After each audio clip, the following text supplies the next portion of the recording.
மிக முக்கியமான ஒரு தீர்மானத்தை முதலமைச்சர் மு.க. ஸ்டாலின் கொண்டு வந்திருக்கிறார். மாநில சுயாட்சி தொடர்பான ஒரு தீர்மானம், மிக முக்கியமான ஒரு தீர்மானம் சட்டப்பேரவையில் கொண்டு வந்து முதலமைச்சர் பேசியிருக்கிறார். இது தொடர்பான கருத்துக்களை பகிர்ந்து கொள்வதற்காக திரு நெடுஞ்செழியன் இணைக்கிறார். அவரோடு பேசலாம். சார் வணக்கம். வணக்கம்.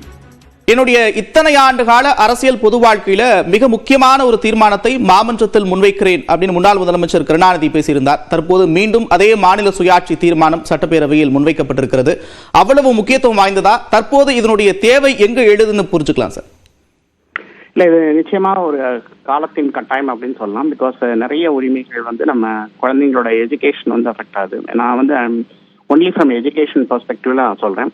ஏன்னா இப்போ நம்ம CUT அப்படின்னு ஒன்று கொண்டு வந்திருக்கோம். காமன் யூனிவர்சிட்டி என்ட்ரன்ஸ் டெஸ்ட்லேயும் நம்ம தமிழ்நாட்டிலேருந்து 2 இன்ஸ்டியூஷன் அங்கே தாரவாத்து கொடுத்துருக்கோம். அவினாசிலிங்கம் டீம் யூனிவர்சிட்டியும் காந்தி கிராம யூனிவர்சிட்டியும். இதில் ஈவன் அட்மிஷன்ல ஏகப்பட்ட முறைகேடுகள், இந்த சென்ஸ்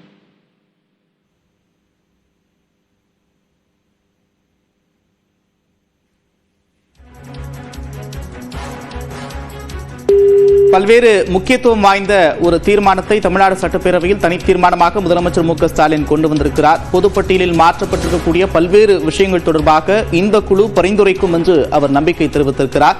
வரைவு அறிக்கையை அவர்கள் சமர்ப்பிப்பதற்கு 2026 ஜனவரியில் அவர்கள் சமர்ப்பிப்பார்கள். அதே போல இறுதி அறிக்கையை சமர்ப்பிப்பதற்கு 2 ஆண்டுகள் அவகாசம் வழங்கப்படும் என்றும் அவர் தெரிவித்திருக்கிறார்.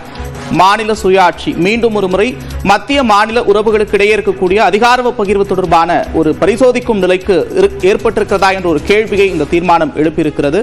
மத்திய மாநில அரசுகளுடைய இந்த உரிமைகளை மீண்டும் ஒரு முறை ஆராய வேண்டிய இடத்தில் இருக்கிறதா அப்படின்ற ஒரு கேள்வியும் எழுப்பப்பட்டிருக்கிறது. தமிழ்நாடு மட்டுமின்றி இந்தியாவில் இருக்கக்கூடிய அனைத்து மாநிலங்களுக்கும் இது நன்மையை பயக்கக்கூடிய வகையில் இருக்கும் என்றும் முதலமைச்சர் மு.க. ஸ்டாலின் தெரிவித்திருக்கிறார். மாநில நலனுக்கு எதிராக மத்திய அரசு செயல்படுகிறது என்றும் அவர் தெரிவித்திருக்கிறார். தமிழ்நாடு மட்டுமல்ல, இந்தியாவின் அனைத்து மாநிலங்களுக்குமான உரிமையை ஆளுநர் விவகாரத்தில் பெற்றுத் தந்திருக்கிறோம் என்றும் அவர் பெருமிதம் தெரிவித்திருக்கிறார்.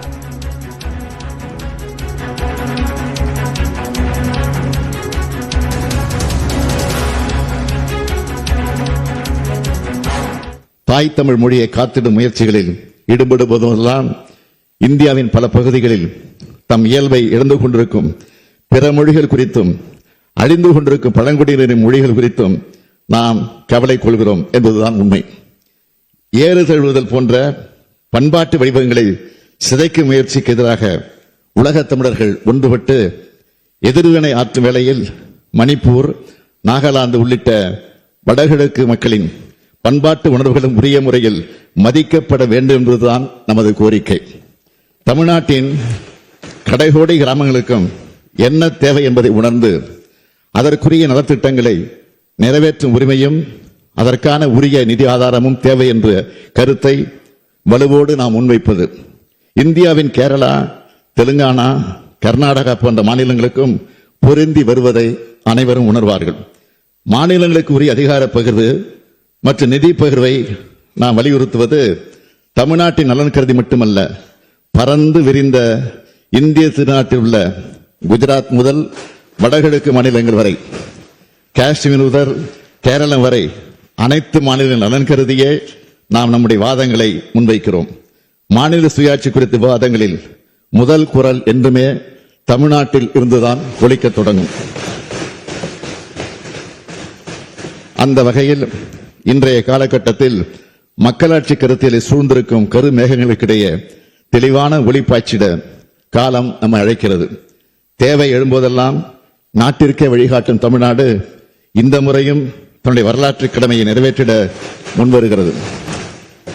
வளம் செழிக்கும் மாநிலங்களே வலிமையான நாட்டில் உருவாக்கிடும் என்ற தெளிவோடு பேரறிஞர் அண்ணா காட்டிய வழியில் முத்தமிழறிஞர் கலைஞர் முன்வைத்த மாநிலத்தில் சுயாட்சி, மத்தியில் கூட்டாட்சி எனும் முழக்கத்தினை செயல்படுத்தி மக்களாட்சி தத்துவத்தினை இந்திய திருநாட்டில் முழுமையாக மலரச் செய்வோம். நன்றி, வணக்கம்.